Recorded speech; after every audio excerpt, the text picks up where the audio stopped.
Hey, it's Glenn with A Perfect Yacht. Several tasks were completed in the month of July. The perimeter of the teak deck was varnished. In the teak decking world, this is called the margin board. It is the perimeter of a decking section. Masking off 3 coats of varnish, then 2 applications of System 3 silver tip epoxy, and 3 more coats of Allspar varnish by Akzo Nobel. Once all the blue tape was removed, the exuberant feeling of accomplishment. Also, the perimeter of the cockpit, perimeter of the motor hatch, and the transom mahogany veneer were all varnished and processed in this manner. The 12-volt system has been coming together smoothly. 2 nice Mastervolt AGM batteries will provide for ample electrical power for engine starting, as well as the demands for other important components. A master circuit panel at the helm station houses the switches for all the necessary equipment and lights. A guest onboard charger will deliver and manage the batteries when the boat is not in use. The ACR unit will balance the battery charge between both batteries. ACR is short for Automatic Charging Relay.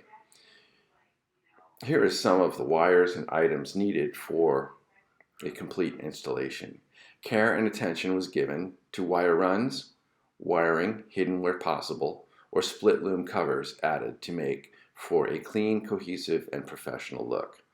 Bilge pumps are vital components for safety and security. Because of a tall center stringer, 4 small pumps were needed to completely remove any water as best as possible.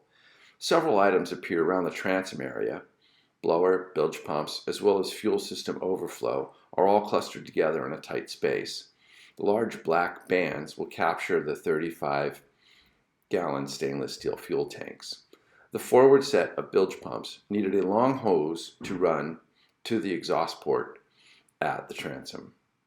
The round stainless circle on the aft upward portion of the hull is the overflow tube for the fuel system.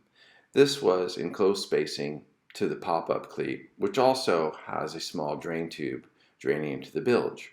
Making sure both systems work well together in close approximation in a tight area was a challenge. However, the execution and installation came together quite nicely, as you can see in this presentation. A Fusion stereo system will pump out some excellent quality sound above the roar of the 454 V8 motor. The speakers fit nicely just forward of the batteries. The stereo, which is Bluetooth compatible, fits nicely in the back of the glove box, out of the way of the elements. A USB charging port is also a nice addition in the glove box. Tidy wiring, hidden as best as possible. Behind the dash area, ring frame away from any potential spray or water intrusion. All the components were masterfully wired with hidden wiring, neatly tucked behind the ring frames, and split loom covering some of the wires. Also, the month of July, the ongoing layout and design of the upholstery for a cohesive look. I came up with a solution to further hide some screw heads, so therefore I used the 610 West System adhesive in the cartridge, and what I did was make a small relief hole in the masking tape and ejected the epoxy from the backside.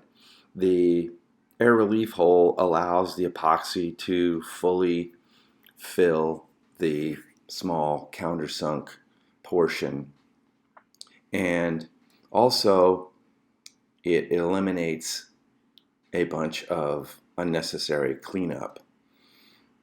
Once I remove the masking tape, of course, there is a small nub left over in which I can simply remove it just by scraping it off. I thought that this was a unique and interesting solution to eliminate the screws altogether.